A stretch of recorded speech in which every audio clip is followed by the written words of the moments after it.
estado en graves problemas en los últimos años y además que está fragmentado, hace que sea complicada la situación que viven los enfermos con padecimientos raros en el país. Es evidente que necesitamos que las tareas pendientes sigan ya no postergándose y se lleven a cabo para que haya una ruta crítica que les permita tener oportunidad verdadera y certeza en el camino. Además de esta certeza, ¿se tiene el número del universo de cuántos pacientes tienen o están como con estas enfermedades, con este tipo de enfermedades? Sí, la data más importante acerca de cuántos pacientes en México podrían existir con enfermedades raras nos avisa que entre 5.5 y 6.5 millones de personas en México tienen este tipo de padecimientos. Esa es información que viene de fuera. Nosotros no hemos podido conjugar un esfuerzo que nos pueda dar un número lo más exacto que sea posible acerca de este tema. ¿Cuál es, por ejemplo, el tránsito que tienen los enfermos con este tipo de padecimientos? Se dice que son como entre 13 años que duran en llegar a un diagnóstico. Bueno, hay una muy importante causa de información acerca de el tiempo de diagnóstico. Hay personas que tienen la suerte de ser diagnosticadas de manera casi inmediata a su nacimiento si cuentan con tamizaje neonatal. Hay otras personas que si acuden a los centros especializados donde se conoce de enfermedades raras, tardan pocos meses en ser diagnosticados. Hay personas que no tienen idea de a dónde acudir y tienen que recorrer una cantidad importante de recursos médicos, instituciones, para poder encontrar un diagnóstico que sea el correcto. 13 años ya no es una cifra que sea la correcta en estos tiempos. En términos generales, y voy a hablar de México, si se hacen las cosas de manera correcta, en menos de un año pueden tener su diagnóstico. Hay personas que tienen un transcurso más largo de tiempo porque desafortunadamente no conocen hacia dónde tienen que dirigir sus esfuerzos. Ahora, en este sentido, una legisladora de Movimiento Ciudadano presentó un punto de acuerdo para que se exhorte a la Secretaría de Salud que retome de carácter urgente una realización de un censo nacional de pacientes con enfermedades raras. ¿Cuál es su opinión? Hace 27 años, cuando mis hijos fueron los pacientes 1 y 2 en ser tratados por una enfermedad rara en México, nosotros exigimos que hubiera un censo hace 27 años. Después, seguimos insistiendo año con año de la necesidad de una base de datos importante que pudiera crear la oportunidad de herramientaje para encontrar hacia dónde se tendrían que dirigir los esfuerzos.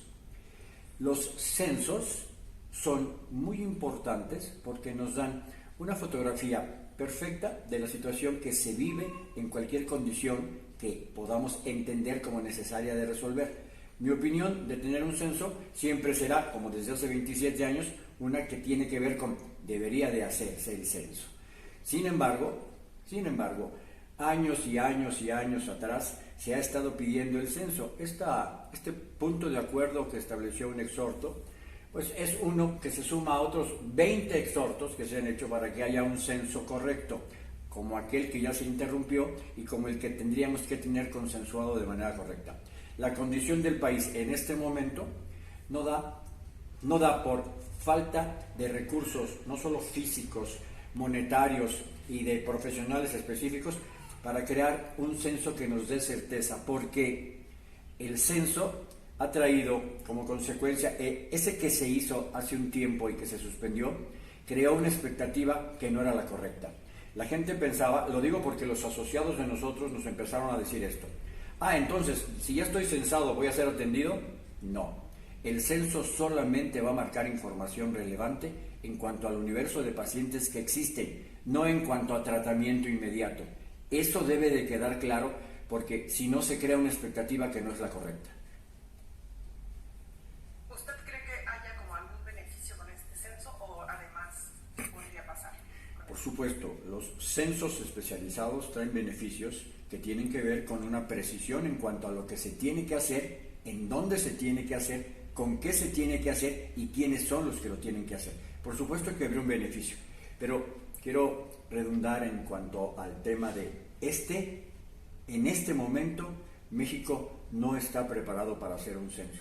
Yo fui el primero que insistí en que hubiera un censo, pero en este momento México no está preparado por muchas razones, las que ya dije que tienen que ver con los recursos, las que ya dije que tienen que ver con los especialistas, y este año que ya está corriendo para el que sigue va a ser uno que va a contaminar enormemente el ejercicio de las elecciones a la presidencia de la República y a otros cargos que son muy importantes en el país. Los legisladores y las instituciones van a estar muy comprometidas con ese tema, y los recursos que necesitamos no solo tienen que ser precisos, sino que tienen que ser perfectamente vinculados con disposiciones que son siempre desde el punto más alto de decisiones en el país, el Congreso de la Unión.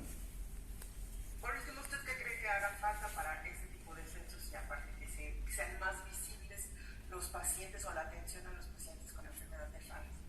Creo que lo más importante es que haya un consenso real acerca del beneficio de los censos en esta condición de las enfermedades en México. No podemos olvidar que México tiene tareas pendientes impostergables en cuanto a la salud. Nosotros recientemente tuvimos una entrevista con Marcos Cantero del Consejo de Seguridad General, el secretario del Consejo de Seguridad General. Encontramos en él una disposición extraordinaria para estos temas. Encontramos también una suerte de ejercicio que nos permitió observar las carencias que en este momento tiene el Consejo de Seguridad General y que nos hacen imposible pensar en que un ejercicio sensado pudiera ser el conveniente en México. Marcos de manera muy precisa nos comentó: David, ¿has pensado en una condición que tiene que ver con un efecto discriminatorio? Si hacemos un censo de enfermos con padecimientos raros, también tendríamos que hacer un censo de todas las demás enfermedades, y eso nos traería una complicación enorme, porque evidentemente quien entiende que a los enfermos con padecimientos raros se les censó, y a los que tienen este tipo de enfermedad, ¿por qué no se les censa? Y a los que tienen esta otra, ¿por qué no se les censa? Es un tema complicado. Tenemos que llegar a acuerdos que tienen que ver no solo con la participación de los grupos de pacientes, también tienen que ver con la participación de los legisladores, que evidentemente han dejado de hacer un trabajo desde hace muchos años que está pendiente y que puede ser necesariamente la piedra de toque para que todo esto empiece a funcionar de manera correcta. Los grupos de pacientes, la federación, hacen un trabajo enorme, el que no hace el gobierno. Necesitamos que los legisladores se pongan de acuerdo. Hace algún tiempo una hoy senadora me dijo: ¿por qué los grupos de pacientes no se pueden poner de acuerdo? Y le dije: por la misma razón que los legisladores no se ponen de acuerdo. Hay muchas condiciones que marcan posiciones diferentes que encontramos como soluciones que podríamos activar a favor de los nuestros. Muchísimas gracias. Muchísimas gracias a ustedes, Jacqueline, al Canal 11, a los directivos del Canal 11 y sobre todo a la gente que desde hace 27 años nos hace el favor de escucharnos. Muchas gracias.